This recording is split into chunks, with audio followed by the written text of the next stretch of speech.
The Drifters may be one of the most aptly named groups in music history. The group began in 1953, and thanks to numerous changes in the lineup, over 60 people can claim to have been a part of this successful R&B venture. While most people will recognize this group for their chart-topping singles such as Money Honey, Honey Love, There Goes My Baby, and Save the Last Dance for Me, we'll be talking about a slightly less successful tune today. Husband and wife duo Jerry Goffin and Carole King wrote the lyrics and music for a piece King suggested be called My Secret Place. The lyrics, which Goffin considers to be some of the best he ever wrote, were inspired by New York City and the musical West Side Story. Goffin found the rooftop scenes in West Side Story to be particularly interesting and centered the song on this. The song was given to the Drifters, who recorded and released the first version. Rolling Stone magazine calls this song the 114th greatest song of all time and one of 500 songs that shaped rock and roll. That's right, this week on Cover Me, we're talking Up on the Roof, written by Jerry Goffin and Carole King and performed by the Drifters. When this old world starts getting me down and people are just too much for me to face. That's right. It's Cover Me, the only podcast that talks about famous songs and their many cover versions and compares them against one another to find out which one is putting on a show for free. I'm your host as always, Jake Cressy, joined by my starry-eyed co-host, Alex Mildenberger. Alex Mildenberger. What's going on, my man? Just talking a little smooth. Is it picking up? The smoothness is picking up. Smoothness. I don't think I can keep it up. But here we are. That'd be a little exhausting, but here you are. Yeah. Alex, the Drifters, Up on the Roof. Up on the roof. My first question to you, you ever been up on a roof? Have I ever been up on a roof? Not really. Yeah. It's kind of like I've been on roofs, but like this means like a roof of like an apartment building or something like that. I've not done that.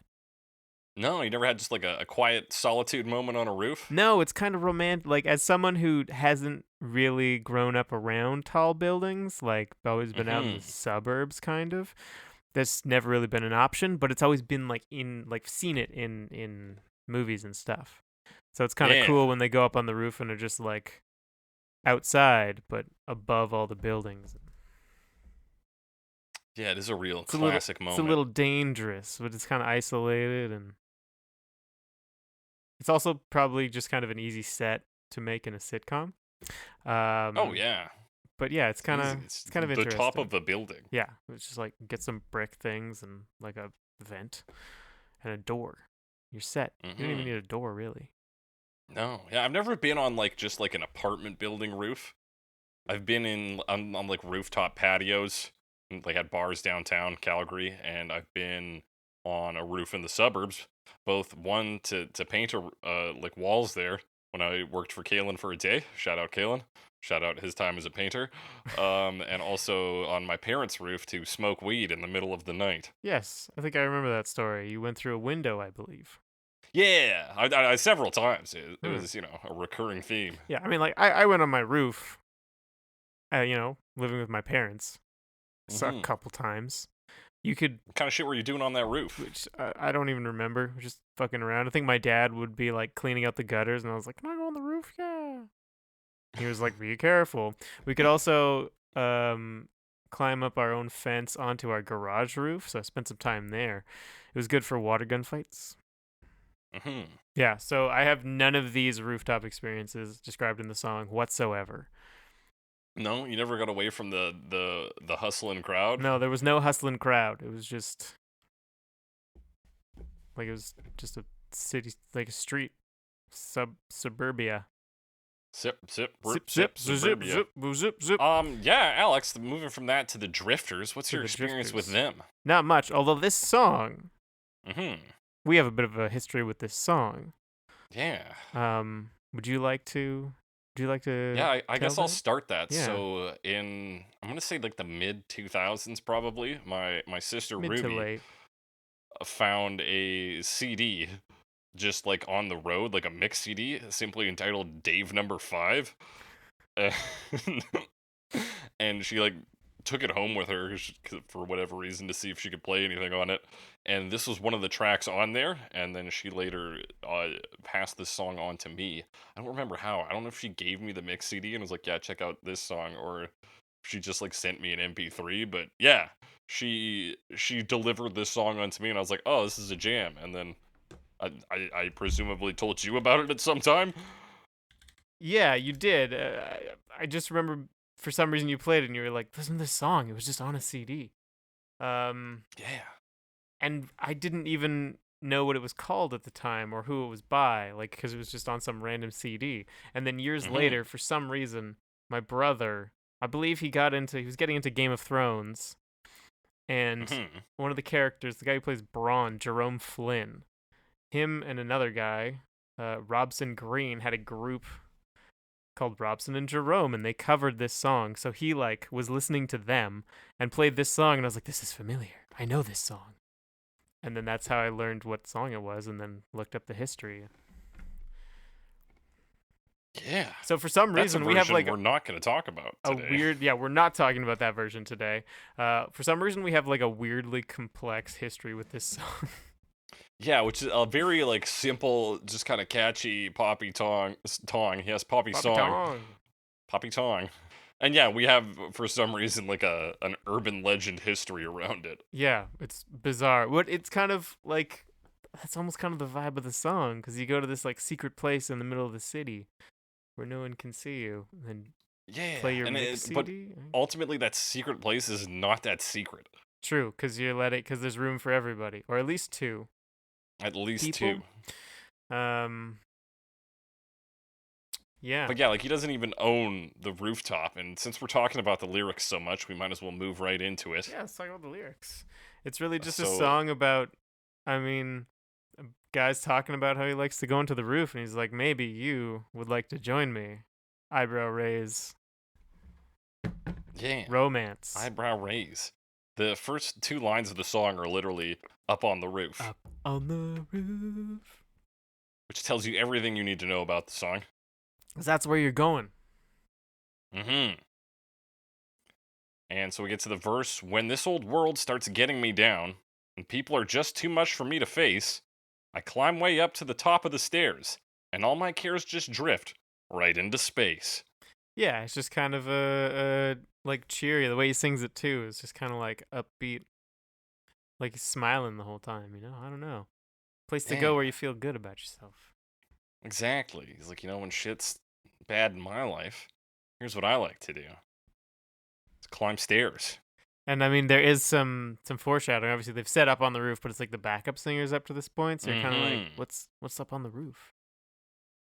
What is up on the roof? And it turns out, on the roof, it's peaceful as can be. And there, the world below can't bother me. Let me tell you now. Yeah, this defies analysis because it just like is. It's like pretty literal. It is. Yeah, on the roof it's peaceful as can be. The roof is a place of calm for him. And there the world below can't bother me. There's a physical distancing that also applies a mental distance. It's very important to have physical distancing. Yeah. Especially nowadays. And then, verse 2, when I come home feeling tired and beat, I go up where the air is fresh and sweet, up on the roof. I get away from the hustle and crowds, and all that rat-raised noise down in the streets. Up on the roof. We talk about this a lot with songs from this era, at least it came up with, like, What a Wonderful World, Sam Cooke. Where, songs of this era are, like, one idea, and they just beat you over the fucking head with it. Right. This one's a little more... I don't know. I just feel like referencing wonderful, What a Wonderful World. Some of the lines in that song seemed a little like repetitive, where this, I don't know, like lyrically speaking, it's kind of like he is kind of saying the same thing, but it's still interesting because it's like it rhymes, I think, or something. Like it is, it's not just like, I like the roof, I like that it's tall, I like that it's not on the ground. Yeah, which is whereas in What a Wonderful World World is. Yeah, like, hey, don't know much about this subject, or Don't know this much subject, about B. or this subject, or is this like he kind of approaches it like there's 3 verses really. Mm-hmm. I don't agree with what Genius says about verse 3. I think it doesn't start till later. But like first he said like if he feels down, then like it's a place to go to de-stress. Obviously, that's kind of the theme. One, and then like if he's just getting away from the crowd, like being alone. I'm not doing a very good job of differentiating these. Right, here, They no. feel So different. verse 1, he says, when this old world starts getting me down. That's sort of just a general, like, malaise or, like, a feeling of sadness. Yeah. It's just, when, like, in general, when things fucking suck and I don't want to talk to people, like, I just want to be alone, I go to the fucking roof. The second one, which he says, he's talking about, like, a work day, essentially. When I come home feeling tired and beat, after a long day, Right, you want to get away from the de-stress hustling crowds and get away and the from rat other people, boys. just be alone. Mm-hmm. Which is like that is a similar thread between the two, but this one seems to say that it's not just a cure for general like depression. It's also like if your job's got you down, you're tired even, like that's a physical feeling, tired and beat. Get some fresh air, go up on the roof. There's no people there and there's no noise. Right. And then in the 3rd verse, we haven't got to the 3rd verse yet. Not yet. Should we Let's talk about it. Right smack dab in the middle of town, I found a paradise that's trouble-proof. I never knew those lyrics. Trouble-proof. And if this world starts getting you down, there's room enough for 2 up on the roof. So now it starts to talk about like this idea that I kind of, did I mention it before? I was thinking it. That like you're surrounded by still the city, like you're not, like it's kind of that feeling of being isolated but being in the middle of something, like the eye of the storm kind of idea, which is its own sort of feeling, I think. Yeah, even some similarities to you get what you give with the Miracle Mile at 4 a.m. Yeah, absolutely. Where you're sort of in this place you're like kind of not supposed to be, like it's almost a little bit like rebellious, but it's mostly just like isolated and like alone in public. Exactly. Still like a public space, but you are isolated. Yeah, and with it says verse 3 in Genius, but I really think it's a repeat of I'm calling it a chorus, even though the lyrics are different every time, or it's almost like verse A, verse B. I don't really know. It's like A section, B section, but the lyrics are different every time because it's like the melody. It's almost like a bridge between verses because it's not a chorus, and it's, I would argue, like you're saying, not part of the verse. It's almost just like, but anyway, at night the stars put on a show for free. Darling, you can share it all with me. Which, of course, is the kind of first indication of the like romance part of it. Other than that, it kind of sounds like a conversation, but that's really how songs would be anyway. So, and of course, drawing this image of like it's nighttime and it's peaceful and you can see the stars, which is difficult oftentimes in the city.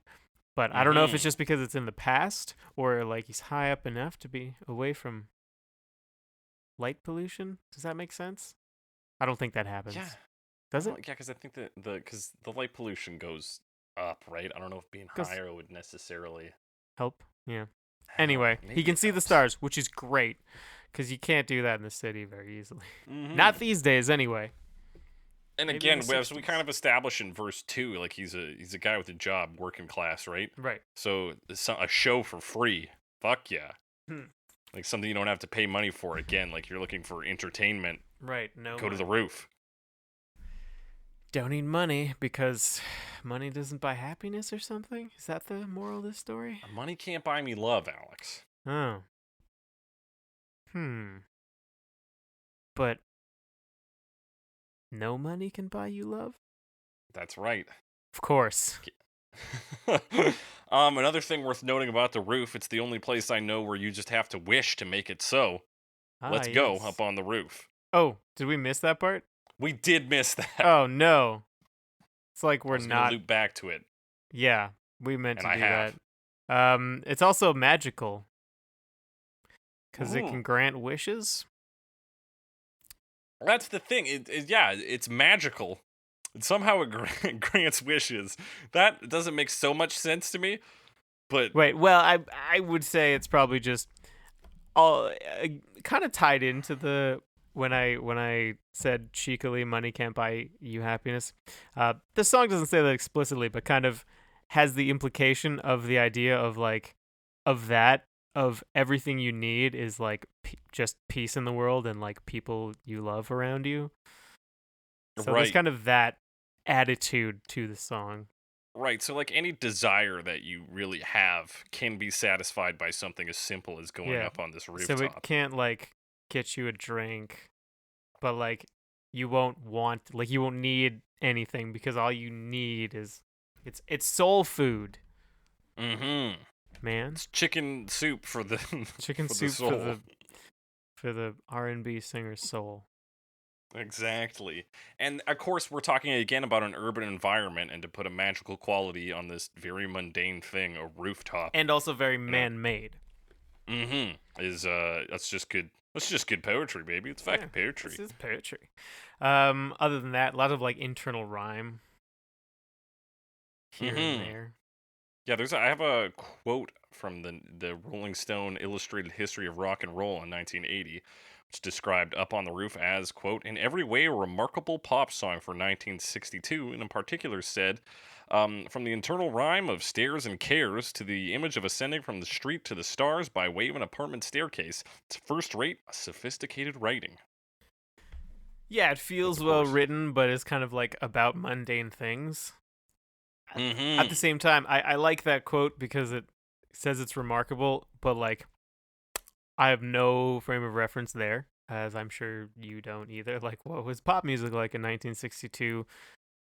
I don't know very well. Well, it was this. It was Sam Cooke's "What a Wonderful World" and That's pretty much it. something by the Beatles. Not 62. Not 62. They were until like mid 60s. Yeah, it was like 63 or 64. Okay, well, in the underground, Because, they like, were if you listening watch to the Dirty Beatles. Dancing, she says before the Beatles, and I think it's 63. She's like, or 60. Mm. Oh, and Bossa Nova. Okay, so then all the songs from Dirty Dancing were also on the radio in 1962. Yeah, like half the songs from Dirty Dancing. Because the other half are just like weird 80s synth pop that they're like bust out of nowhere, and you're like, this doesn't sound like something's different. Something's off I here. mean, I am having the time of my life, but I don't know. Not It's a quite sure good who I owe it movie. all to, though. I keep meaning to watch it. I haven't found time. I just watched Mute by Duncan Jones. Have you seen that one? 2018? No, I haven't. Do I even know that movie? It's like a cyberpunk movie. This mute Amish bartender's girlfriend gets kidnapped, and he's like, "Where's my wife?" With Paul the whole Rudd? time, and then shit happens. Interesting thing about it, from my perspective, though, was because Duncan Jones is Duncan Jones, Oh, he can just fucking pull David Bowie songs whenever he fucking feels like it. yeah, that's fair. Okay, I remember this coming out actually. Yeah, and so he, interestingly enough, uses just like as background music, Moss Garden from Heroes. Okay, all right, it's ambient. Yeah, Huh, cool. that was my big takeaway from it. It was fun. It was good. Like it's Yeah, 2 hours long. apparently If you like that kind of like environment, I think like that genre setting, you'll like it. I think. kind of cyberpunky, Yeah. Oh, neon. super duper cyber. It's like a yeah. It's kind of Apparently like Blade it's Runner-y, but apparently it's called less. Moon 2 some places. Oh, because it does feature Sam Rockwell in it on a TV screen in one scene, which kind of connects them as being in the same universe. It's just, but like like not direct story. Sequel. Yeah. Yes, I remember that coming out on Netflix. Huh. Have we Anyway, hit all the lyrics here? We talked I think about we first have, and then three. we started talking about Mute instead. Yeah, and we talked about how there's room enough for two up on the roof. Yeah, I mean the other thing I would mention, like I said before, there's kind of two sections. There's the like na, dun, dun, na, na, na, na, na, which you might call an A, and then Yeah. na, na, na, na, na, na, na, na, na, which you might call a B. I don't know. So it's Okay, kind of like sure. alternating between those two, with one part that's instrumental, Would you call between that C? two B parts that plays the A part but instrumentally. Mm. So it just kind of alternates between those sections, with one of the verses, which is the A part, being instrumental. Right. Yeah. Here's what I also have to say. We forgot to mention in the outro, he says, "Oh, come on, baby," and "Oh, come on, honey," and "Everything is all right." Everything is all right. That's nice. Which Yeah. is, just outro ad-libbing, baby. Yeah, but it's kind of interesting.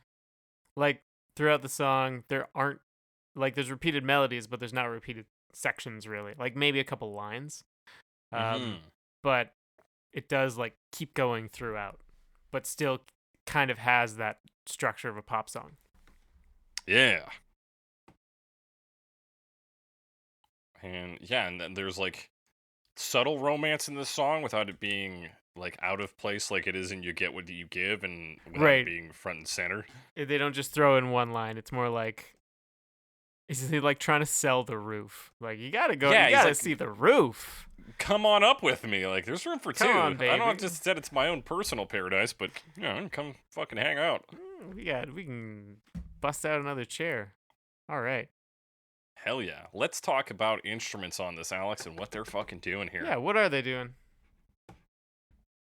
They're making noise, baby. It sounds so. It's. I looked at the I want to say rap sheet. What do you call it? Like the credits, Yeah. the personnel Yeah. for this, and I thought there was gonna be like a xylophone or something on this. Well, I think there But that's is. Or a marimba, not- maybe? not listed. Not No, fucking but listed, but Alex. percussion is listed, and percussion would cover that. Right. Okay, because that's that doom dun dun dun dun dun. Yeah, that's like the Bum, bum, like bum. kind of melodic through like riff of this Yeah, song. that is the It plays that is through the most riff of this it. song. Behind everything, Mm-hmm. kind of. Da, da, da, da, da. Dun, dun, dun, dun, dun. Worth noting, Carole King, along with Ernie Hayes, apparently does piano on this. And she was one of the writers, as we mentioned. Yes. And she's also just like a famous artist herself, with a bunch of awards and stuff. Famous singer-songwriter. You should know all about this, Well- Alex. This well, all pretty much falls under... I'm saving it for later. Okay. We won't talk about Brill Building Pop just yet. But we will talk about other things that happen in this song. There's a lot of like credited on this track. Let's see, we got 4 people on vocals, plus 3 on guitar, 2 on piano, 1 guy on double drums, 1 guy on one guy on double bass, Double bass. 1 guy on drums, 2 guys on percussions, which are not drums, and then we got 4 guys doing trumpets and trombones. This song does not sound like it has fucking that many people on it. No, it kind of has that like big band quality of like the bands all playing together. Like doesn't like you just it's brass basically, you know. In particular, now guitar, I'm surprised to hear that. Yeah, 3 guitars. 3 guys, yeah, guitars. You think it's 3 guys working 1 guitar? Maybe it's like that video Back in where 1960, the guitars were like, the computers of the time, just fucking huge. take up a whole room. Yeah, yeah. It doesn't sound like that many people are involved. I'm surprised to hear that, but Mm-hmm. But I will say that I believe that to be a strength of this song in its restraint of using all of these people to just do little tiny accents. Because like we kind of talked about, or fully talked about in our lyrical analysis, this is a personal moment in a large space. Yeah. So, and like we'll talk about some cover versions that I think go way too heavy on the instrumentation. And they're like, "This fucking roof kicks ass!" And you're like, okay, calm down. Whereas this one's like, we're up on the roof. It's really nice to get away from stuff. Feels good. yeah, And I think the instruments play into that, the concept of the song. yeah. They like managed to keep it upbeat.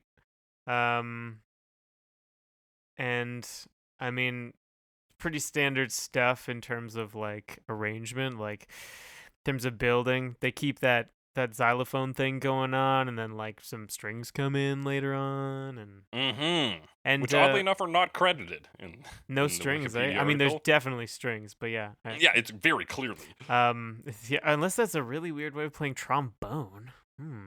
Like very impressive. And like just like take a bow to your trombone and it sounds exactly like a violin.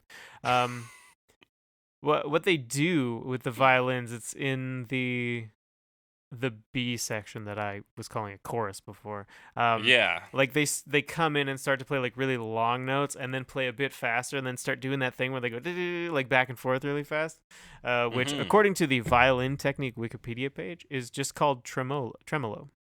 I believe that. Yeah.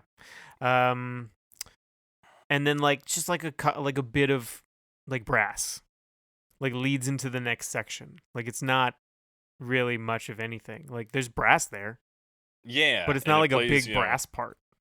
Yeah, it kind of plays in the back, just adds a little like depth to the lower end of the track. Yeah, I guess that's why they don't have a full big band, which is like 20 people. Yeah. But they still have several, like multiple trumpets and multiple trombones. We call them bones in the business. We can't call them Bones. Call them bones. Who was that guy? Fucking. Hmm? What the fuck was his name? Like Larry Bones McKenzie or Oh yeah, something? the Bones Malone! Bones Malone. Doing his trombone covers, yeah. Yeah, that dude kicks ass. Not the point though. Yeah, so you've got it's like a real like just like subtle moves with all the things except the strings which take over your instrumental version of your A verse Yeah, as you've called it. I certainly have. I guess the other notable thing in this song is the vocals, because they do a pretty good job of like following with the build and keeping it like upbeat, and it's a very positive sounding song, and he sings it well. Like he does a good job of like putting that into the Because he's talking about like it could be, and some people will take this song in sort of like a more sad direction, but because you're trying to kind of escape from everything. yeah, because this is an escapist song. You know, I go up to the roof to escape from the hustle and crowd from when I'm feeling like shit. But he really is like selling us the roof. Like, just everyone just come on the roof. We'll do a come on the roof. Like, if you listen to this song and you don't want to go sit or stand or hang out on a rooftop afterwards, I don't know. You don't have like a heart or something, or you're deaf. Because I wish there was a roof around here. None of us have roofs. It's been raining. It's been terrible. There's what kind no of rain is roofs. it that it got rid of your roofs? They're all gone. Fucking gone, bro. It's coronavirus, man. It's fucking everything up. It's took my roof away and made it rain. But not the good making it rain. The wet kind. There was no money. No. Gotta pay for a new roof. Fuck this. Fucking COVID's gone too far. You can kill as many people as you want. Once you start coming for roofs, it's over. That's where I draw a personal line. But actually, the nice thing is now that the roof's gone, the upper floor becomes like the roof, so you can just go up there easily. Hell yeah. Positive, silver lining. Silver lining, we got there. The bass does like it's a stand-up bass, does kind of like a bum thing off at the top, and then does kind of like a little walking groove. But that's not really the focus, like you've said. It's the vocals. And the backup vocals do a good job of kind of adding to the lead singer's performance without distracting. Yeah, it's not like some of the later versions where they'll do some like trade-offs between like some people. Like there's a lead vocalist on this one, and everyone else just kind of holds it down and sings up. Yeah, and reminds you of what the song's about in case you forget during the first About being verse. up on the roof, you're like, oh shit. You're like, oh, okay. This dude was talking about being sad, but I know we're getting to the roof eventually. All right. Yeah, you can't stay away from that topic for too long. No. People in the 60s would just forget what you're talking about. Exactly. This song's 2.5 minutes. I think we pretty much covered it, Alex, unless you got anything else to say. Done it to death, my friend. To death, bro. We're going to start talking about covers. The version I'm suggesting we talk about first, even though it wasn't released until 2012, is the Jackson 5 version. Because it had to have been recorded back sometime in the 60s. I wasn't sure what the the year Yeah, was I couldn't exactly. couldn't lay down a year on it, but somewhere between 1962 and whenever Michael Jackson hit puberty, I guess. Yeah, which who knows? Who knows? Some people say never. Some people Never do say did it. never, which I think is an interesting conspiracy theory, but I'm not super into conspiracy theories all the time. No. It's Not more all the time. it's What more conspiracy theories are you into? it's more convincing than most. fair. That's not. I feel like I'm lying to cover up my own susceptibility to conspiracy theories. So let's not go into Okay. it. I 100% believe that Kurt Cobain had an amulet that made him famous, and that what's his face, Dave Grohl, Dave killed Grohl? him for it. Oh, Yeah. I mean, absolutely. Like, what other explanation is there? None. For why Dave Grohl's so fucking popular? None. Zero. Nothing. Nothing. Magic Jackson amulet. 5, 1960 something. When this old world starts getting me down, and people are just too much for me to face. Y'all know about who Jackson 5 is. You've heard We of don't them. need to tell There's ya. 5 of them. They are all last named Jackson. Michael's there. Jermaine's there. 3 other guys too. Also, Randy. Randy. Is Randy Jackson one of the Jackson 5? No. No. No. No. No. But maybe? No. No. It's Tito, Marlon, Michael, Jackie, and Jermaine. Jermaine. Okay. All right. So I think for the most part, lead vocals were like Jermaine and Michael. Yeah. I think that's who alternate in this version, but I don't know their voices really. I know Michael Jackson sings. Yeah, you can, some of because it. Michael Jackson's the one who sells the end of the B verse each time it comes up. Yeah. Because he goes hard. Like, Yeah. we've discussed his singing before. Like, it's good. Like, I don't know. Yeah, like very good. Like, and we've discussed sort of why the nightmarish side of the Jackson 5, or at least tiptoed around it. Yeah. When we talked about another version they did that kicked ass. This version, and I don't know if it's just because it doesn't have a lot of Michael Jackson on it, not that great. Yeah, it's not as strong. Like, it's more like a kind of straightforward, like kind of funky adaptation, you know? Mm-hmm. Like they have like this clavinet doing a kind of like funky riff. Yeah. That sort of replaces the xylophone. There's some like guitar licks, and like they get these like bass slides and stuff. The bass is much more interesting in this version. Yeah, a lot more upbeat, doing a lot more moving around. They also got some like strings and stuff in similar way as the original. But like overall, not as strong. Like Michael Jackson, probably the stronger part of this song, Mm-hmm. but it was Now- a little disappointing. Overall. Yeah, because what they do is the A verses are done by the whole group, or at least most of the group. It's like a choir, Right. and it's it kind of undersells the song as a whole. So when they get to the B part and you get Jermaine followed up by Michael Jackson, it's a good 1-2 punch. And you're like, oh, this is fucking good.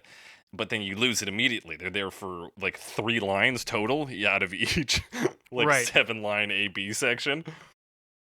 And then it just goes back into everyone being like, "This old world starts And this getting me old down." world That's also the other thing. thing Is they just kind of like funk up the like the timing of the melody, so it's less straight now, you know.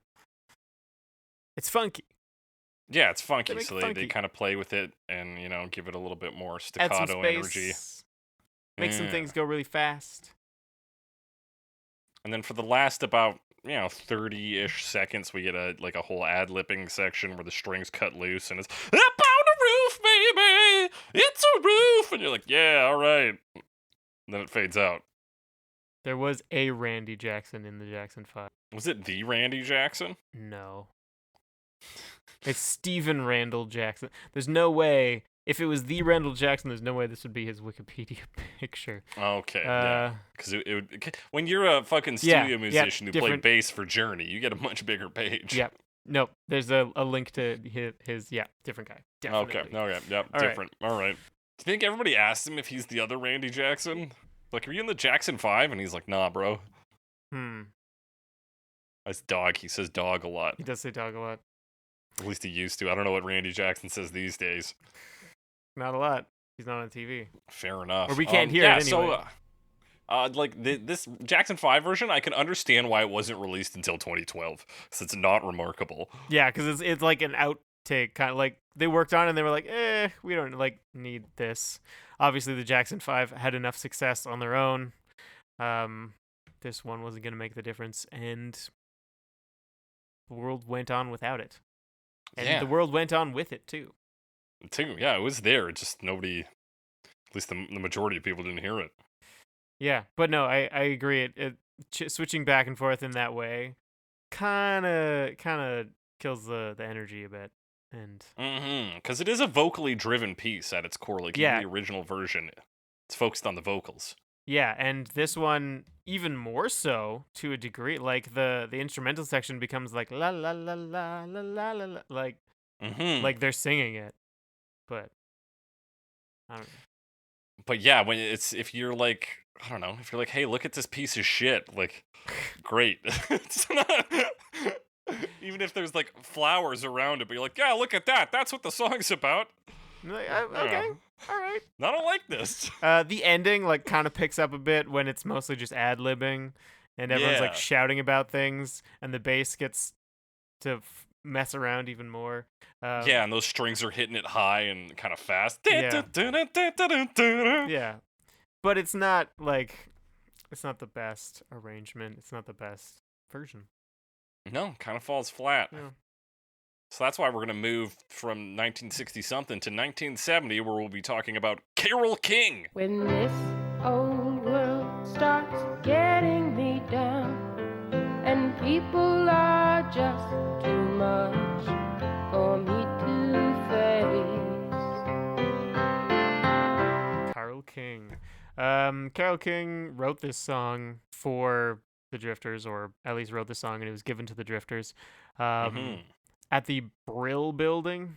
She was a songwriter on staff. Well, she wrote it with, what's his name? Jerry Goffin, her husband of the time. I'm not sure that they stayed together. Yeah, I don't think so. Apparently she has perfect pitch. So that's cool. That's pretty cool. Yeah. A fact that I have in my head, and I don't know the truth of it, is that a lot of Chinese, like native Chinese speakers have like perfect tone because the language is tonal. I have also heard that, just as an internet fact. I have no way to confirm it, although I once said it to someone who was Chinese, and they were like, "That's dumb." I was like, "Okay." All right, okay. They did not agree, but they were not basing that on anything other than their own experience, which was probably like emigrating from China when they were very young and visiting family occasionally. Mainland China, I should specify. Okay. Because I don't know. I don't know if that makes a difference. I do believe. But we're really just kind of like going off the walls of this episode, aren't we? Yeah, we often get off topic. Random shit. I don't know. Sometimes I feel like recently we've had a pretty good like sticking to business, but this time I feel like we're going all over the place. The Brill Building, focus. Alex. Tell me Brill about Building. it. I don't know much about the Brill Building. It's one of your favorite genres of music. Not on purpose. I didn't know what it was called. Yeah, this isn't the last time we'll talk about the Brill Building, but yeah, I guess it said she was a staff songwriter there, so I guess it was like a record company or a music. Well, it was an office building. It was like an office building, and it's just that was where they had a bunch of music industry offices. And do you think they wrote it, like, the Chill Building? The Chill Building? Maybe. Yeah, come on out of the we can Chill it Building, still exists there. Like, it's still there. Yeah, it's still there. I'm looking at a picture of it right now, Alex. Yeah. Right. It's on 1619 Broadway, Manhattan, New York. Midtown? Wow, these like regions are so granular. This is like yeah, this but is Midtown and this is the Diamond District. Like they're right beside each other. yeah, and just by Hell's Garment Kitchen, District, and there's Turtle Midtown, Bay, Midtown East, Tudor City, Koreatown, and we're living in Koreatown. Flatiron Da-na-na. District. Anyway, that's wild. So that's Man, New York. yeah. I don't know. I'm looking at a map now. All shit right, about New the York. Brill Building. We've had They made we've music said enough there. about that. There's a CVS pharmacy there. I'm Wow, just looking that's at the what everybody Wikipedia remembers it page. for. They So wrote this is music there, like this kind of music, and it was sort of like Mhm. this well produced, but almost kind of throwbacky, I guess, supposedly at the time, which is something again is hard for me to tell. Right. But it was just like well produced, Because more we now modern consider versions this of throwback yeah. music, throwback music. Yeah, but like it was throwback ish at the time, like it was kind of old fashioned, but a modern version of it. And she wrote music there, and later became kind of a pop artist. Yeah, she's a singer-songwriter. Singer-songwriter. So this is a very tender version of this. Yeah, song. she really slowed it down. Also James Taylor's playing guitar in this version, I believe. That is correct. And, That's more important on because him he's later. a famous person. One thing I wanted to ask you, Alex, is why do you think so many musicians write a song, give it to somebody else, and then like regardless of how well that song performs, they always end up doing it themselves later? I don't know, because it's their song. They might as well. Especially, Yeah, I mean, you might as well. In this case, I think when she wrote it, she was a staff writer. Like she wasn't a performer, or at least wasn't a famous performer. So that when she actually got a music career, she was like, well, I might as well Right. play the songs I wrote. Like it's considered to be a pretty good song too. So.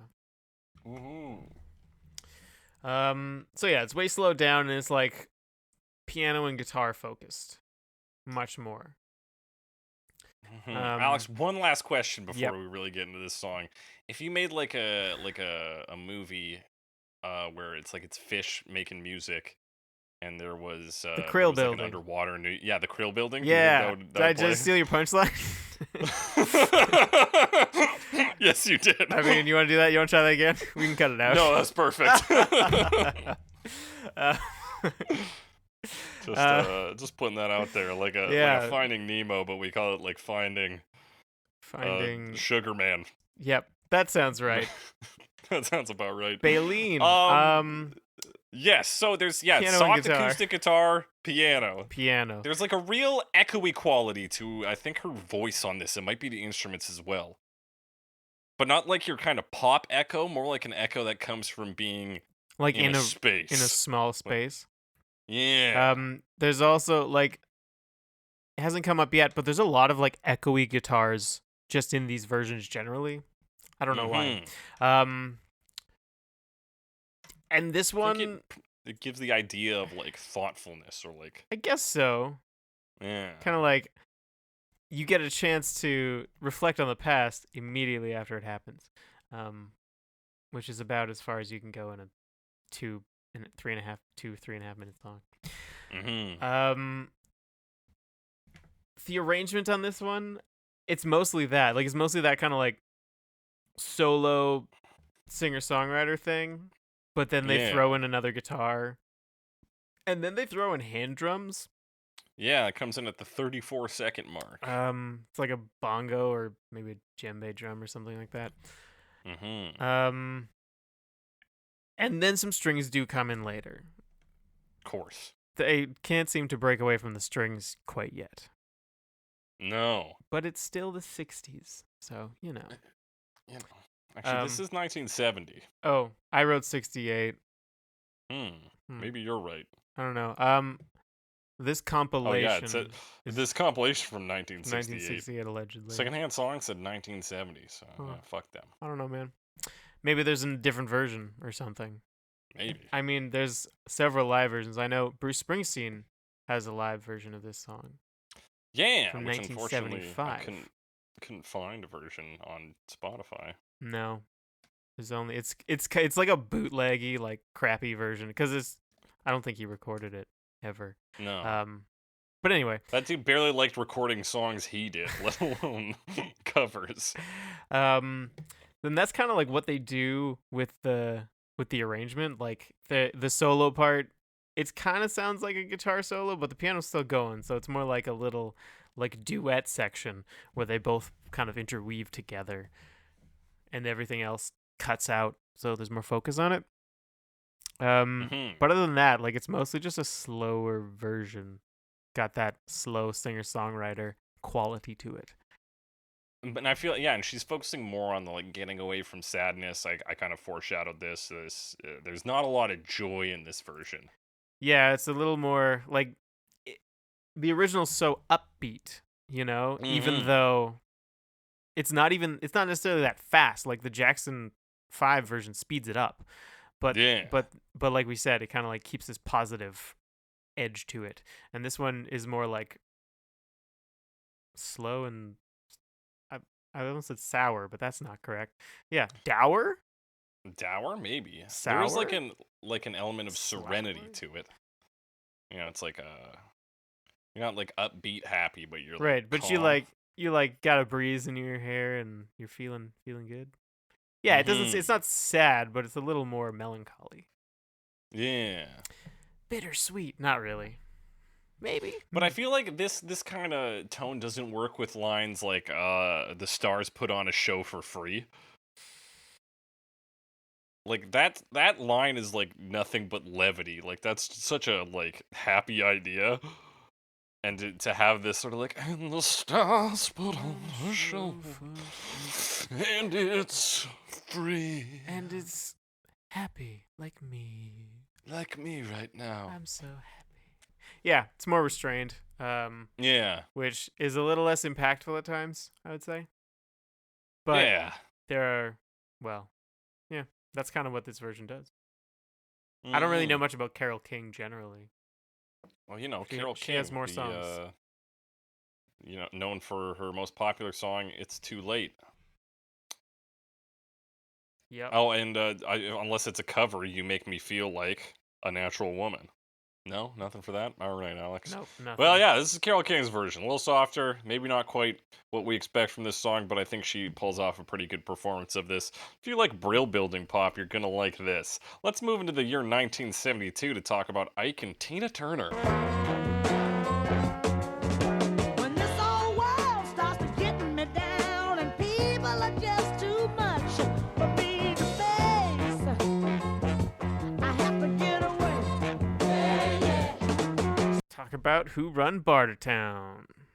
Hell yes. So these two are ranked number 2 on Rolling Stone's list of greatest duos of all time. I only know Tina What? Turner from movies.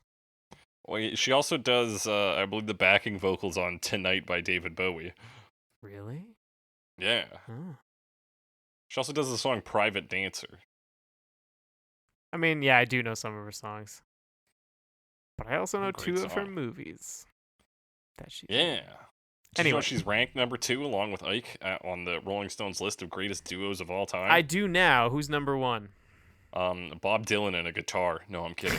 It's that was a joke I had in the barrel. The number 1 is the Everly Brothers. Wow. I actually was expecting Simon and Garfunkel. Yeah, they make the list. They're number Uh-huh. 3. Yep. I'll Okay. tell you who doesn't make the list is Hall & Oates. Who's number 10? But the White Stripes make the list. Number Really? 10 is Daryl Hull and John Oates don't make the list, but the White No. Stripes do. the Carpenters come in at number 10. Okay. Anyway, we don't need to talk about this. We do, bro. Oh, do we? Steely Dan comes in at number 15. It's always weird to see. Like, I almost thought, oh, maybe they wouldn't put Hall and Oates Like on. dudes who have bands. I don't know. Yeah, because there's like a whole band there, but like Steely Dan, like Yeah, come on, they're more guys. than just like a band. They're just like anyone who is good enough. Like, you know? Yeah, I know, Alex. Do you know? So this I know. I fucking know it in my soul. But you know what else I know? It's that Tina Turner fucking I don't even think she's going hard on this, but I think her voice just naturally goes hard. Yeah, that's kind of like this version is like the more funkified version. Yeah, Like, this the is Jackson real 5 funk. was Like this has okay. some grit. Yeah, but now that it's like a couple years later, this one like hits it. Mhm. Like that bass at the bass at the beginning is like fuzzy. Like it's wild. Yeah, very clearly electric bass. Like Yeah. we're moving forward in time here, 1972, baby. And they got some brass too. Like you hear like some trumpets play. They must be muted, but they're getting that like kind of trumpet thing going Yeah, on. real sassy trumpets. Yeah, and like some bone slides. Mhm. Sliding some bones just all up in this song. And then Yeah, Tina comes in. yeah, just fucking ripping it. Yeah, doing her Tina Turner singing like Tina Turner. It's pretty like Yeah. gravelly, but like energetic. Yeah, she's Yeah. going. It feels like I've written I believe she lives in the city with this kind of performance. This feels like some urban performance. Because sure, yeah, why More not? so than say Carole King. Right, where it's just like, are you like on top of a barn somewhere? Like, Yeah, whereas this I one's don't like, know. listen, motherfucker, I'm out there on the streets. You know now how I'm I up deal there with that? above the streets, I'm up on the roof, baby. and you just agree. Mm-hmm. And she's also got a lot of like ad-libbing and lyrical additions, like, which can be dicey, but yeah, she just like throws in extra stuff. Like when she says people are just too much for me to face, she like adds, I have to get away, like Yeah. stuff like that. That's because this version has an attitude, Alex. Yeah, it does, and there's like a bunch of extra lines like that. Yeah, let me ask you this, because the Yeah. last 30 seconds is roughly ad-lipping her and her big, like, choral backup vocals. And she says, That's tell your the friends to come Ikettes, back. I believe. Okay. Tell your friends to come back later, because I gotta find me a ripe tomato. Yes. What don't is that know. like? What that means. I can only think it's either slang for weed or slang for dick. Let's do some research. Hmm. Good-looking woman? Yeah, sure. A ginger who is sunburned. I'm on Urban Dictionary. Okay, right. Yeah, that's a crapshoot. Yeah. So yeah, typing in just the straight line, tell your friends to come back later, I gotta find me a ripe tomato, just gives me stuff about growing tomatoes. Yeah, the only thing I can find is it like refers to an attractive woman. Possibly an attractive loose woman. Mm. So maybe that's what it refers to? I don't know. I mean, Could I don't know be, who wrote Alex. that line. Yeah, hard to know. I think it But it came from Tina rhymes. Turner's heart. Yeah, that's all that Well, the matters. way she says it, because she's this tomato. Mhm. Come back later, because I gotta find me a ripe tomato. And it Exactly. rhymes. It doesn't sound like it rhymes if you rhymes just too read bad. it, but it rhymes. You gotta trust me. Gotta trust me. Yeah, so we've Um, talked about her voice. We've talked about the horns. Yeah, I mean, We talked about the piano. yeah. I didn't talk about the piano. It's like Piano's holding it down here. it's holding it down. It's doing like kind of rhythm, like chords. It's got that like sparse in that funky way, you know? Yeah, the way and that like does you can funk. pick up moments of it that are very much like the progression from the original, and you go, "Oh yeah, that's how you know for sure that this is up on the roof." That's a good way to bring it forward. Do a little bit of throwback. There's also there's like a really high brassy sound at one point. Mm. I don't know if it's just a trumpet or what, but like it's like 50, like just about a minute in. It's like a really high pitched brass sound. Wasn't sure exactly hang if on. it was just like a trumpet that was played really high. Oh yeah, that. Yeah, exactly. It's Yeah. like kind of squeaky. I don't know what it is. Yeah, I couldn't tell you, Alex, but yeah, that is. But there's it's a lot of brass. good like. Yeah, they make real good use of the instruments here to like layer the track. Mm-hmm.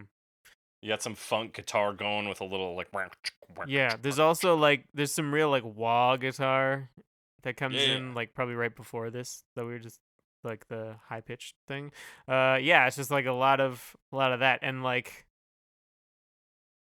I mean, that bass at the very beginning just sounds like it's destroying some speakers. Like, it's great.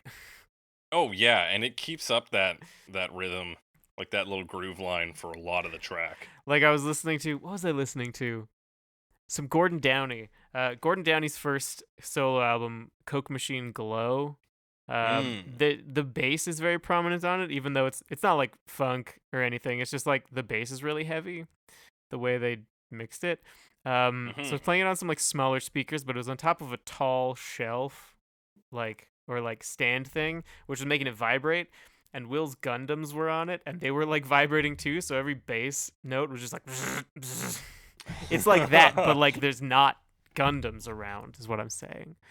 Right. It's like shaking some speakers apart. Yeah. It's wild. It's gonna tear this whole motherfucker down. Yeah, I really like this version. I thought it was like what the Jackson 5 version wanted to be. Yeah, it kept up. It didn't like lose the energy. It kept that up. It kept up the attitude, or it kind of added the attitude, because the ones before this really haven't had that in the way this one did.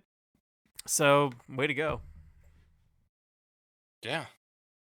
Thought it was great. With that, we're going to move into the next version, which is James Taylor in 1979. When this old world starts a getting me down, and people are just too much for me to face. James Taylor. So, do you know much James Taylor? I know he did that cover with Art Garfunkel of What a Wonderful World. Oh, that's right. I honestly recently I heard a James Taylor song just like come up in a shuffled playlist, and I realized it was the voice from, maybe I realized this before, from Sailing to Philadelphia, which is a Mark Knopfler song. Okay. That is like very cheesy and about drawing a border. Anyway, so I realized or re-realized that was him. So that's where I know him from. I don't know any James Taylor other than that his name, like I've heard his name because he's a prominent guitar player and like rock singer-songwriter. And he was married to Carly Simon for a while. Oh shit, is he so vain? He might be. Damn. I feel like we've had this conversation before. I'm getting like a big deja vu. Maybe we should listen to the Wonderful World episode and see if we say the exact same shit. We probably do. All right. So this is he was in the Carole King version, as we said. This is a live version. Yes. And I feel like for the way he does the intro, the crowd is like way too excited.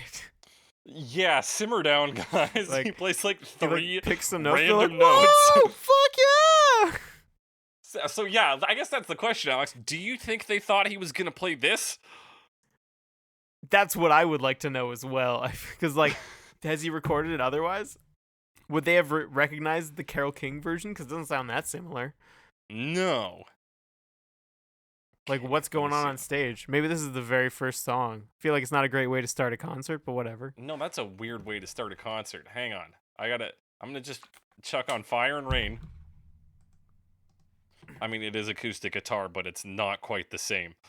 But I feel like, listen to it. If you can listen to Fire and Rain, it's kind of close.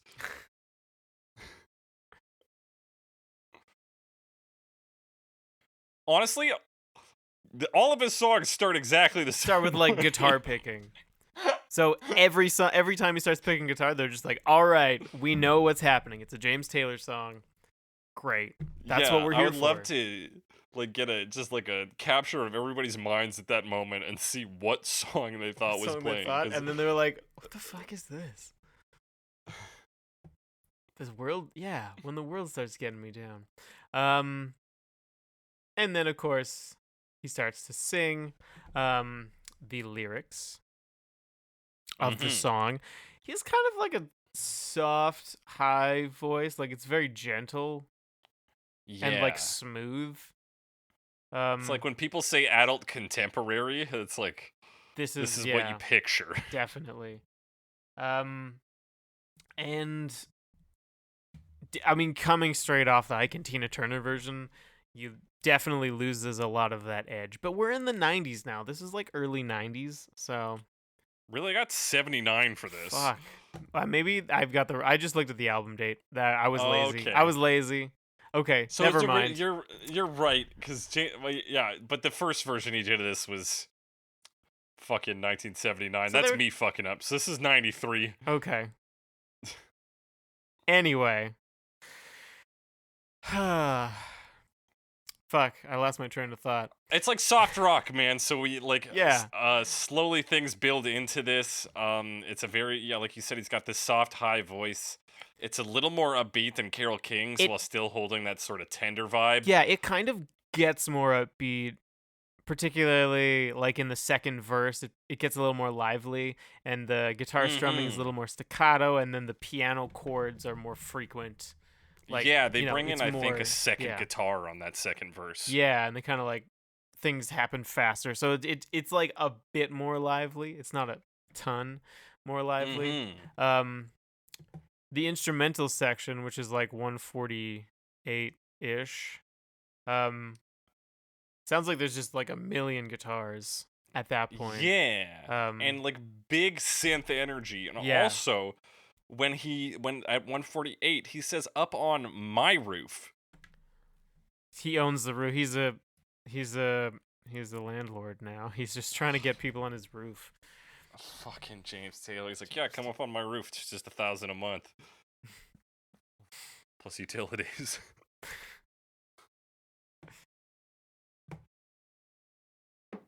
And I mean, But like, yeah, so it gets into this like, and I feel like that is like, I guess this is 93, but it's probably there on his 1979 version where it's like, again, soft rock synth. It's like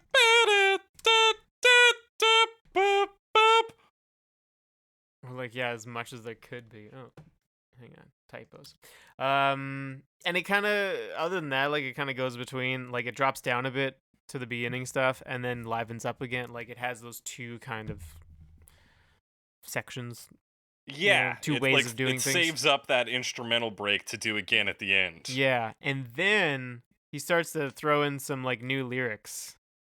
I didn't understand everything though. He says, "Look at the city, baby." I heard drop what you or different part. Drop what you're doing tonight and climb up the stairs in the something. Oh, hang on. Yeah, I've got drop what you're doing at night. Climb up the stairs with me and see, babe. We got the stars up above us and the city lights C-Band, below. Yeah. Yeah, okay. And then he says no 11 times. Classic James Taylor move. Classic James Taylor move. Maybe? Maybe. Maybe? Let's say it is. James Taylor always saying no. What a guy who says no 11 I times know, in right? a row. That's something we all know about James Taylor. Man. Yeah, that's why they call him James No Taylor. James No Taylor. James Taylor. And then they do like Yeah, wait. what? 307. That's 307? where he does like his big like action where it's like, you gotta climb on up, get it on up, come on up now, baby. Yeah, lots of like ad-libbing. We need to energize the end of the song. And it's kind of weird because it's not like that energetic. And then he starts to like shout out these ad-libs at the end. So Yeah. it really builds there, especially compared to the Carole King version. Mm-hmm. But yeah. Definitely like his voice kind of, for me anyway, makes it just feel like a lot smoother and takes away some of that edge. Yeah, it like again, Which is like it's fine, very I much guess. this working class, like in the middle of New York song. Like this song is tied to the city, and it's tied to like the everyman. And one, calling it your roof destroys that, and two, yeah, just his performance it doesn't really play to that spirit. Yeah, it just makes it so like sweet. Which Mm-hmm. maybe in 1993 that was what we wanted. But Yeah. I don't know. It's a bit much, a bit not enough. Much. Too Yeah, much, not it's- enough, it's- something like that. he's in all the wrong places at the wrong time. Like you said, like most of the song is very like similar to Carole King's sort of this down low, tender vibe. But then it's almost like halfway through making it, he's like, "Oh yeah, actually the original's very upbeat, and the roof's supposed to be a happy place. Should we fit that in?" And then Yeah. so they do that. It's like, and it's just. And then he says like, it no doesn't 11 feel times. right. Yeah. That's important. I've decided. Oh, no, no, no, no, no, no, no. No. No, no, no, no. Yeah, he does say no a lot. You Do you know- think that's no like the word no, or is he just like the same way that you know you can just it's just like vocalization? Well, I'm trying to remember what he says before that, because I think I just it's had it. related. Got the stars up above us, and the city lights below. No, no, no, no, no, no, no, no, no, no, no. Up on my roof. Yeah, it doesn't really tie in with the line. It's kind of No, just it says doesn't. no a lot. No, no, no. So yeah, this is no, like no, a- no. A weird soft rock version that doesn't really hit the mark, I think. Yeah. Speaking of versions, I also don't think hit the mark. Neil Diamond in 1993. When this old world starts getting me down, and people are just too much for me to face. Neil Diamond, another guy who's been Another- around for a long time. Yeah, and another Brill Building era songwriter. He was actually writing in the Brill Building. Yeah, so if you hit his Spotify about page, that's like one of the first facts. Look at that. Yeah. It's all coming together, baby. Tin Pan Alley. Yeah, but this one's a much bigger arrangement than most of the other ones. Yeah, it's Uh, fucking massive. We start out with like a synthy sounding orchestra. Yeah. Da-da-da-da. This one's got like the full orchestra thing going on. There's brass, there's strings. It's got everything. So like Neil Diamond picked up on that this was a happy song, but I think missed out on like the intimacy of it. Yeah, this And it does was not. just, like- This one does not have intimacy. This is just like this is a Neil Diamond song. Yeah, this is Like, some I Sweet don't know. Caroline shit. He does it in like the Neil Diamond style, which I guess is good. But yeah, does miss out on some of those subtleties. But he does get kind of the upbeat side of it, which is missed by Yeah. some of the other ones. Although what's kind of interesting is that like he has these big like orchestral swells, and then he'll go into a verse, which is still mostly just like guitar. At least at the start, it's like it kind of brings it down. Yeah. The first I would time, say, like it's kind of like, but there's still that sort of like orchestral texture. Like a lot of the times they just play in the background, so it's not the focus, but still kind of there, just like creating that sound. right. So that when you get the big swell again, there's evidence of those instruments there. You're like, Yeah. okay, yeah, it makes sense for these to get loud now. They were there before. Yeah. So this is more like the I don't know. I can show you the world version of like Right. it's kind of dreamy. Like around 210, he literally says, "Look at those stars." and then he does that kind of stuff. Look at So that's those stars. 207. Look at those stars. There's something almost Broadway about it. Yeah, because he's an actor as well, so I think he's kind of got that like theatrical side some of the times. And yeah, that's kind of that's how this one works. Like it kind of Yeah. does a build, and I don't know. Yeah, like your verses are like guitar arpeggio, and very very standard bass and drums going on. Yeah, definitely. It's still I think a little slower than the original, but like kind of keeps some of that. It certainly has an energy to it, mostly because of the just like massive arrangement. Yeah, like a just bizarrely large arrangement. And I mean Neil Diamond is a pretty good voice too. But like yeah, like we said, like kind of on the theatrical side. It's a very theatrical performance. But- I think he managed to capture that big energy, which is good, but the way he captures it is not really, I feel like, in line with what is so captivating about this song. Yeah, and I don't think it really breaks away from Neil Diamond doing a cover of a song as Neil Diamond. Yeah, it's really just like, hi, I'm Neil Diamond. Would you ever wonder what it'd be like if I was doing this one instead? Be like this. Yeah, here you go. Oh, okay. Cool.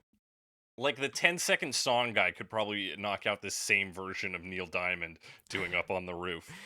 Probably. I mean, it does have that air to it. Like, it's nothing really surprising. Mm-hmm. What might surprise people is the next song, which is Boyz II Men in 2017. Ooh, I thought there was another one in between. Is there? There was a shit, YouTube link. Did I give you a YouTube one this week? You certainly Fuck. did. I can briefly touch upon it. Fuck. Do you want to cut that one out, or? I just forgot about. Is that the who is It's it? Ray Alex, Brown introduce the Jr. song. Ray Brown Jr. and Oh right, with fucking Sophie. God damn it, with Sophie B. Hawkins. Sophie B. Hawkins. Yeah. When this old world starts getting me down, people are just too much for me to face. They do a little. God, I was so excited about this one too. It's clearly been a rough week for me. Yeah, that happens, man. Don't sweat it too much. What is the name of this? I will not. But I will Um, listen to it as you talk about it. So yeah, Ray Brown Jr., adopted son of Ray Brown and Ella Fitzgerald. He was the son of, I think, Ella Fitzgerald's like half sister or something like that. He's a jazz and blues singer. He does this song. Sophie B. Hawkins, she has some hits. I really only know her from Community. There's one episode where they do a Sophie B. Hawkins dance. Yeah, she does that one. Damn, wish I was your lover. Yes, according to Wikipedia, she has the hits "Damn, I Wish I Was Your Lover," "Right Beside You," and "As I Lay Me Down." Me down. And those second two songs both sound like direct references to Astral Weeks. Because there's a song on Astral Weeks called "Beside You," and there's also a lyric in Astral Weeks where he says, "Lay me down, easy to be born again." Right. I don't know. They both reminded me of that. And this one's fun because they start it's like a conversation between the two of them. Like they start talking and they're like, "Hey Ray, I just want to go somewhere a little different tonight." He's like, "Oh, let me think about it. Oh, I think I know what I'm gonna do," and then starts singing the song. But she joins in almost immediately, so it's like she knows about the roof already. Right. Maybe Yeah, this is just like a little game. Mark. Sorry? She comes in at the 40-second mark to sing. Yeah, and like joins in like immediately. He's like, "I'm going on the roof," and she's like, "Yeah." No, not even. She's just like the roof. You know, they're both talking about the roof. And this one, this is kind of like the two singer-songwriters thing because there's a guitar and piano. Right. I'm assuming There's that's also what they're a bass playing. on this too. Yes, there's some more instrumentation, but like I would expect that in like the singer-songwriter realm sometimes, at least. Mhm. And it's a very like bluesy version. There's a lot of there's just a lot of like guitar licks and stuff like that, and kind of like jazzy chords.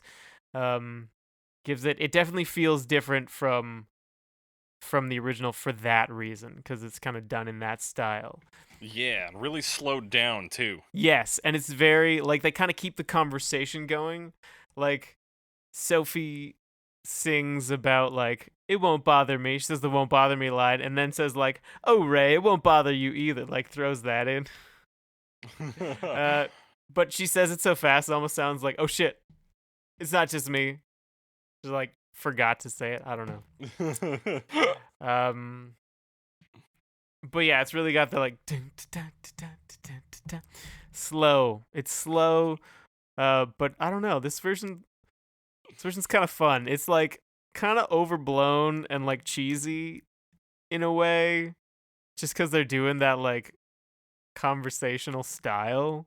Yeah. But I don't know. It's like charming as well because it's so yeah, because they buy into it throughout the whole piece. Yeah, like a lot of the absolutely. songs will just do it at the start and then fuck it, we're doing the song. Yeah, but they as just keep each it one of going. them is singing, the other one will do like oh yeah, like Yeah, like, and contribute. and there's so much of the like another like bluesy kind of thing they do is the like repeating lines and stuff. You know, like this would be like, I wish I'm Mhm. gonna make it, and then like, I'm gonna make it, like Right. that kind of stuff. And then the guitar solo is like very bluesy, like it's just really lots of like bluesy stuff, and I don't know, it's quite entertaining. I enjoyed Yeah. I'm listening to it right now. It's very oddly charming. it. Yeah. And it's like because the original song is like an invitation, is the twist of it, you might say, is that he's inviting you up onto the roof with him. Right. And so to pull on that and just make the song the whole conversation with these two people, it's fun. Yeah. Yeah, absolutely. And the blues, kind of like bluesy, jazzy style, I think adds something to it because it's a feeling we haven't really had in any of the other versions. Like we've had funk a couple times, but this one really Yeah. takes that like kind of lounge room jazz, and it also feels very personal compared, like probably mostly because of the conversation, but and like the singer-songwriter style, like putting those two things together just make it feel very like intimate. Yeah. Plus, you got Ray Brown Jr. on the cover here, double fisting some kind of booze. Double fisting, I don't know what kind of glasses those are. I mean, you're not putting soft drinks in those glasses, I'll tell you that. Nope. I think it's meant to be him offering you one, but it definitely just looks like he's getting shit faced in double front of a fisting. piano. He's handing it to Sophie P. Hawkins because they're drinking. Yeah, because they're friends and family. Yeah. The third, and they really get like kind of the ad libbing kind of ramps up as they go. There's like quite a bit to the end. So they're talking about the Big Dipper later on, like when they're talking about the stars. It's like, can't you see that Big Dipper?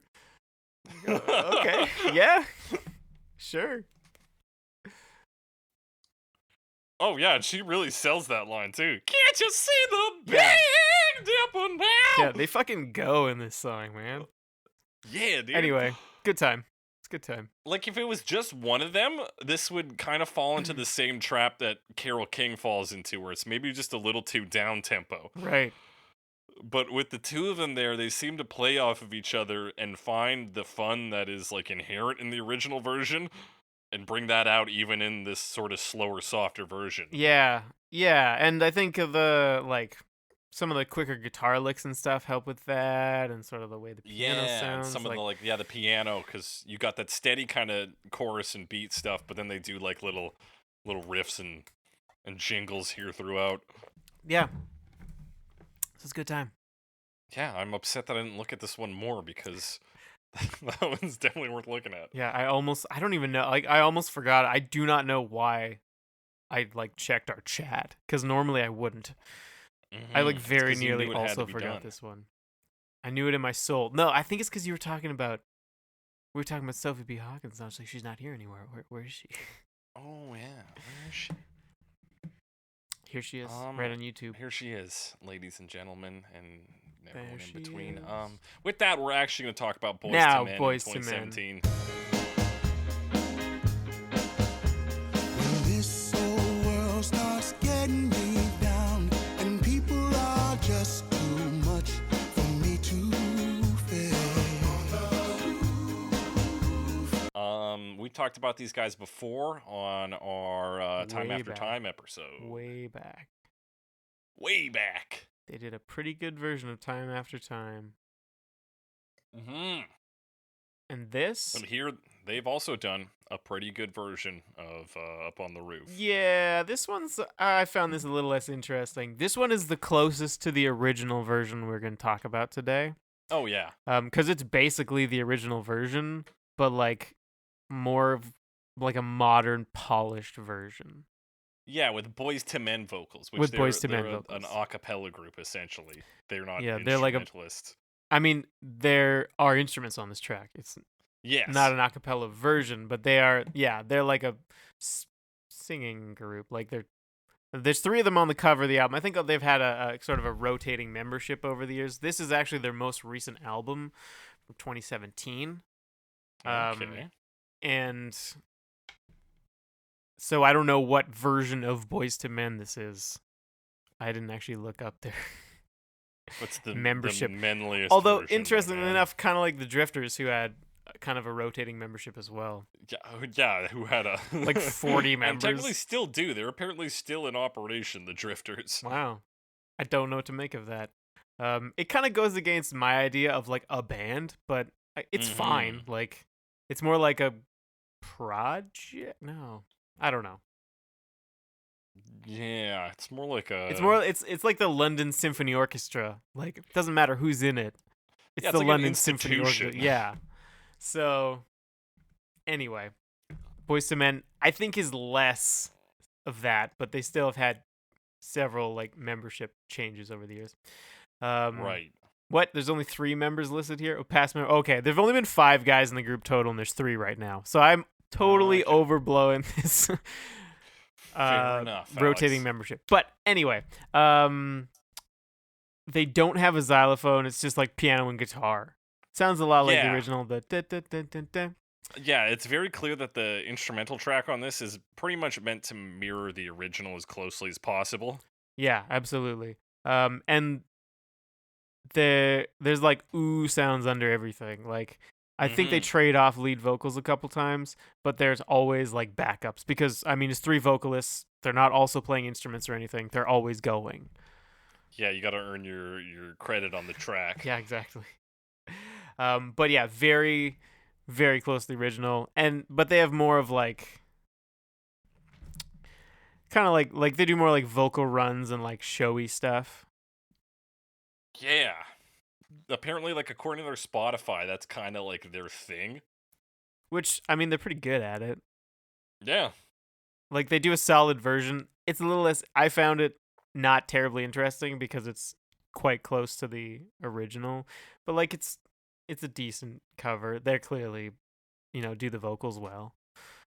Yeah, they're clearly proficient singers. They put in an acceptable performance of this. It's not mind-blowing. It doesn't really change much of anything.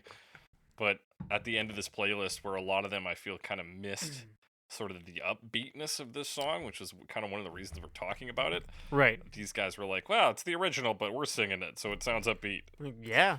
I'm usually, like, we've done songs where that's all of them, but this is the first one today. Although the other ones were kind of more following the Carole King strain, we'll say. Yeah. Yeah, they were, Alex. Yeah. Anyway. Anything else to say about this one? Not really. I mean, there's not too much new to say other than it's very similar to the original. Very similar to the original. With that, we're going to get into our final verdicts. We got 3 categories today: the worst version, the best version, and the version you're most likely to accept the invitation up onto the roof from. The up on the roofinest version, if you need a different title for that. Alex, what is the worst version of this? What is the worst version of this song?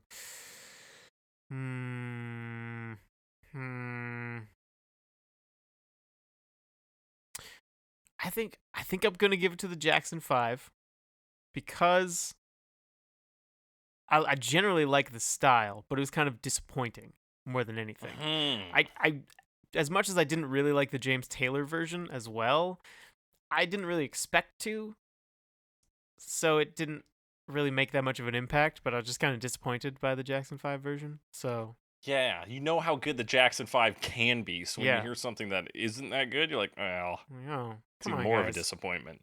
Shouldn't have released this one, which they didn't want to, by the Didn't- sounds of yeah. it, so maybe that was a good idea.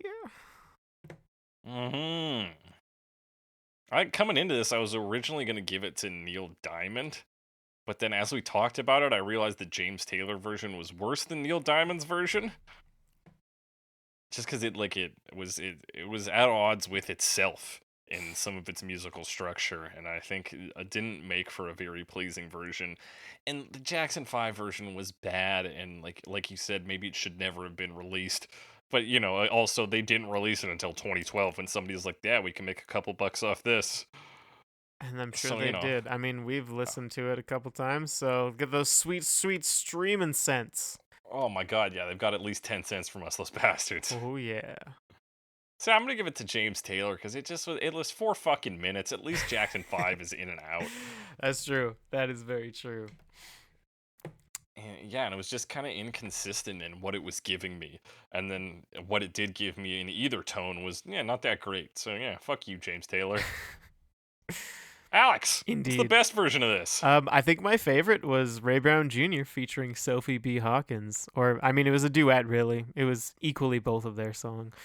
Mm-hmm. But it's listed as Ray Brown Jr. on YouTube. Anyway, I think that was my favorite version. I mean, we said a lot about it. It really infuses it with that, like, bluesiness. You get some kind of more seventh type chords. And we said it was earnest. It is that. They really sell the, like, conversation. And it's, like, silly, but in a fun way. So, enjoyed it. Yeah, I mean, I did not listen to it as much as I would have for a regular broadcast here, and usually I'd listen to it beforehand, but it was the one that struck me the most as like hitting the mark that it had set for itself. It's like, we're gonna do this goofy conversation segment. We're gonna do it in a sort of bluesy, jazzy style, and those things are gonna work together. God damn it, and they did that. Yeah, like, it changed it up enough, but it also, like, they had their own thing, and, like, they changed the styling, and it just kind of, like, worked together, and it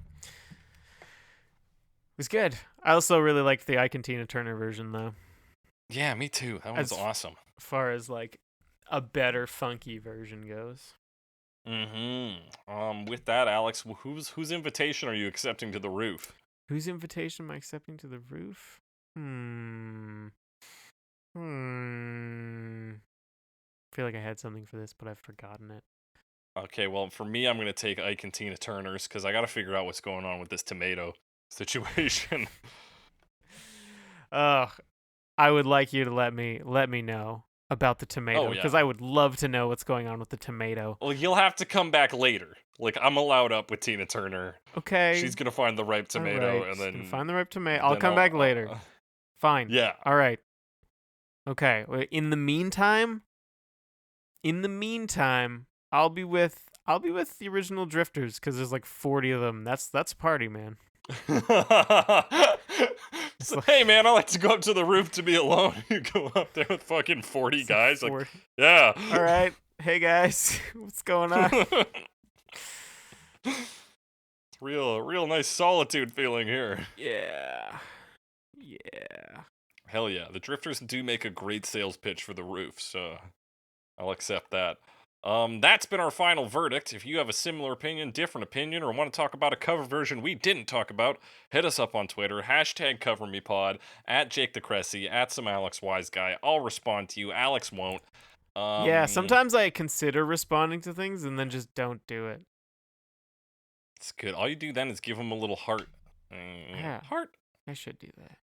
And then they're like, oh, So I'm like, Alex I have something loves to say me. about this. I'm like, who cares? I don't know if that's a good attitude. Doesn't sound like it, but anyway.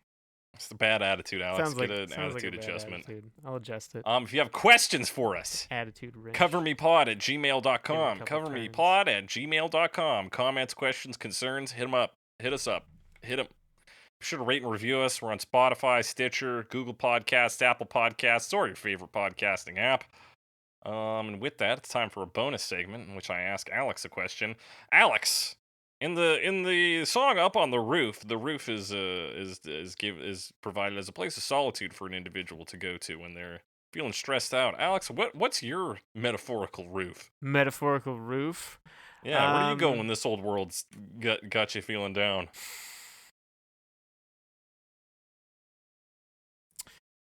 Well, lately I've been mostly trying to get into that like meditative state and just like relax yourself. And I found the best place to do that is like in the bath. In the bath. Yeah, I didn't take baths for many years, and then because I have like tight muscle problems, it was recommended to me by like various specialists, and I was like, all right, I'll take a bath, whatever. And it turns out it's pretty nice. Nice. So I found that's a good place because you're kind of floating there and you can just like do your like relaxation exercises. Yeah, and it is like a space. You live with other people. And It's Yeah. like if there's any place that nobody can really bother you, it's the bathroom, It's the baby. bathroom, exactly. It might do some yoga as well. It's more about a mental space, I think, Mm. a lot of the time. Rather than a change in latitude, it's a change in attitude. Hey, how about that? Hey. What about you? Do you have a rooftop? I do not. We have I don't even have a balcony here. Most apartments you get usually have a balcony, but our balcony is the front door. So Okay. it's like a shared Oh, balcony because there's like a essentially. central area with like a. Yeah. Okay. So I've seen some people sitting in. We have like a little garden section too, where people rent out gardening plots and plant kale and shit in there. I've seen some people use that space. I haven't done that yet. Honestly, usually it's either the bathroom or I just stare out my big ass bedroom window here. It's not. That kind of gives you that isolated feel, like isolated in the city feeling too. Like being, even if you're not on the rooftop, like you're above, because you're how many floors up are you? I'm on the fourth floor, Fourth baby. floor? Yeah, you're a couple floors up. You can like look down on the streets. So even Yeah. the air might not be as fresh and sweet, but you can still kind of feel like you're like people watching. And I've done that too, because I have a pretty big window in my room, and like not a lot of Mhm. people walk by, but sometimes you look out and then people driving by or walking by, and you just have that kind of like what God feels like. You know what I'm saying? Looking down on everyone. Yeah, you're just you see people and you don't necessarily need to emotionally attach to them or have to worry about how you're presenting yourself Hmm. because you're not there. You're just like seeing life happen, Yeah. free of judgment. Free judgment. Yeah, and it is very calming and soothing. So that's Yeah. something I like to do. Yeah, that's our hashtag secret places. If y'all want to tell us about your secret place, hashtag my secret place, and you can, because that was the original title for this song. Hey, see what I did there, people? Ah, Yeah, it's all ties nice. together. Tying it up. Callback. That is a callback, I dig baby. it. Hit us up again on Twitter. Do the thing. You know how this works if you've listened this far. And then you can say, "Oh, hey guys, this is what I go into the basement and hang out there or something." We won't make I fun go of you up- though. Yeah, we'll make fun of you or something. We You'll might say make I fun of you. go under the boardwalk, and we'll say, "Hey, that's a Drifter song." And you're like, "Yeah, I know. That's why I said it." And I'm like, you old scamp." Anyway, as we always say on Cover Me, that's the end of the episode. As we always say on Cover Me, when I come home feeling tired and beat, I listen to Cover Me because it's fresh and sweet.